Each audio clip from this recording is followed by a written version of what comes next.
May kausap akong OFW kagabi. Kakapirma lang daw sa condo contract. 30 years to pay. Masaya siya. Excited. Pero hindi niya alam na baka yung condo na yon wala pang tumitira kahit 2028. Tapos ikaw, iniisip mo rin bumili ng condo sa 2026? Sandali. Bago ka pumirma dyan, panoorin mo muna to. Kasi may mga bagay na tungkol sa condo na hindi sinasabi sa'yo ng ahente. At yung number 7, yun yung madalas na ikinababaon sa utang ng maraming Pinoy. Imagine mo to, nasa abroad ka, init ng disyerto, 12 hours duty, OT pa, scroll ka sa Facebook, tapos boom! Forever home for OFWs. No down payment, low monthly, 5K lang. Syempre, gusto mo ng maayos na future. Ayaw mo ng pag-uwi sa Pinas, nga ka. Plus, minsan may pressure pa sa pamilya. Uy, si Kumaring Marites may unit sa BGC. Ikaw, kailan? Pero ang tanong, kaya ba talaga ng bulsa mo? Or magiging sobrang mahal na bato lang yan na huhulugan mo habang buhay? Alam ko ang pakiramdam mo. Ang dami sa inyong nagko-comment. Kuya Ben, takot ako maloko. Kuya, maliit lang ang sahod ko. Baka hindi ko kayanin ang amortization. Relax, hindi kita pipigilan bumili kung afford mo.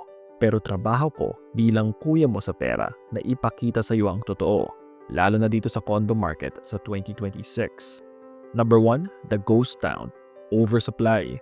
Unang kailangan mong malaman, hindi lahat ng condo may nakatira. Based sa mga property experts, mataas pa rin ang vacancy rate ng condos sa Metro Manila. Ibig sabihin, maraming units ang bakante, mga condo na walang nakatira, walang nagre-rent, walang cash flow. May reports na umaabot sa 25% ang vacancy sa ilang areas. Halos 1 sa 4 na condos, walang laman. Imagine mo to, nagbabayad ka ng monthly amortization, association dues, insurance, pero ang unit mo tahimik. Ikaw lang at yung bangko ang may relasyon. At ang masakit pa, hindi lahat ng bakanting kondo madaling iparent. Kahit prime location pa yan sa brochure. Kung sobrang dami nyo nagpapaupa sa iisang building, nagpapatayan kayo sa presyo.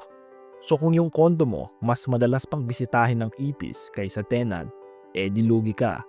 Real talk, hindi automatic income ang kondo. Investment yan na kailangan ng tamang timing, presyo at demand. Kung wala yan, nagiging expensive na dekorasyon lang siya.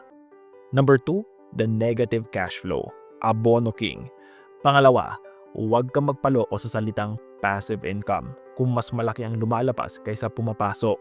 Halimbawa na lang, monthly amortization mo sa 2026 is 25,000 pesos. Nakahanap ka ng tenant? Yes. Pero ang kaya lang niyang bayaran is 18,000 pesos sa rent. So anong nangyayari? Every month, ikaw ang nag-aabono ng 7,000 pesos. Hindi to passive income. Passive abono yan. At hindi pa kasama dyan ang association dues, repairs, at months na bakante ang unit mo. Isang sira lang ng aircon, goodbye kita. Sasabihin ng iba, Kuya Ben, tataas naman ang value niyan eh. Oo, posible. Pero habang hinihintay mong tumaas, kaya mo bang mag-abono for 5, 10, or 15 years? Paano kung mawalan ka ng trabaho? Paano kung biglang umalis ang tenant? Real talk lang guys ha, ang totoong investment naglalagay ng pera sa bulsa mo, hindi yung ikaw ang lagi naglalagay ng pera para nang masabing investor ka. Number 3, the hidden fees. Surprise! Pangatlo, yung mga hindi nakalagay sa brochure. Oo, kaya mo yung 15,000 monthly down payment, pero handa ka na ba sa mga susunod? Association dues na hindi bumababa, tumataas. Real property tax, taon-taon. Insurance, repairs, kapag nasira ang gripo, aircon o toilet ng tenant mo. Closing fees, na isang bagsakan at sobrang sakit sa bulsa. Dito nadadali ang marami.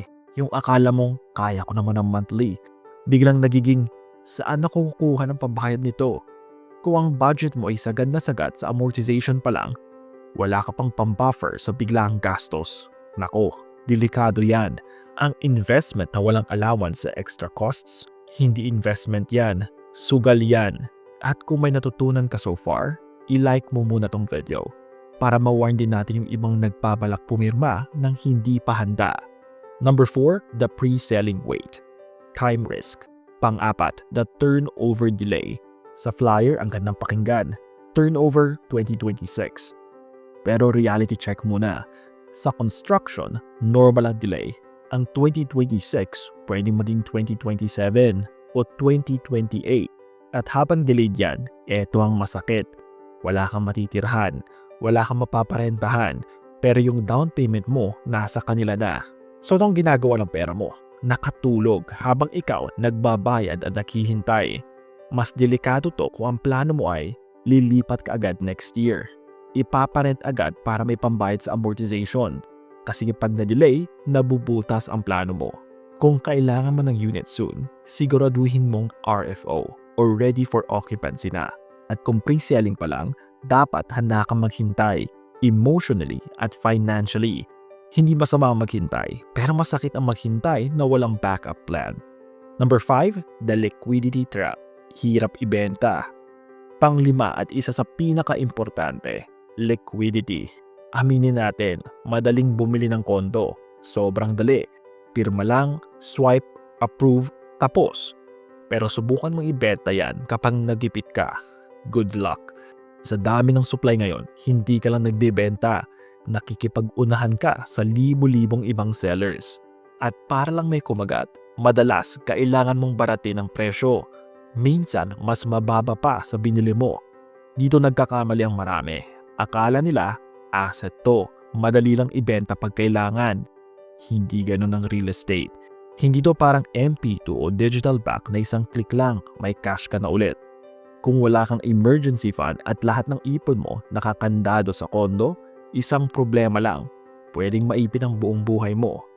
At tunay na investor, alam kung alin ang kumikita at alin ang pwedeng hugutin agad kapag kailangan ng cash. Number 6, the promo pressure. Pang-6, last unit left scam. Huwag kang magpapadesisyon sa pressure. Classic sales line yan. Kung totoo talagang sobrang lakas ng demand, hindi ka nila mamadaliin. Hindi sila magmamakawa. Hindi sila nagmamadali ng today only. Ang totoong mabentang property, hindi kailangan ng drama. At tandaan mo to, kung 30 years mong babayaran ng isang kondo, huwag kang mag-decide in 30 minutes dahil lang sa sales talk. Matulog ka muna, mag-compute ka, mag-isip ka ng malinaw dahil ang maling desisyon na minadali, binabayaran ng matagal. Number 7, opportunity cost, the biggest loss.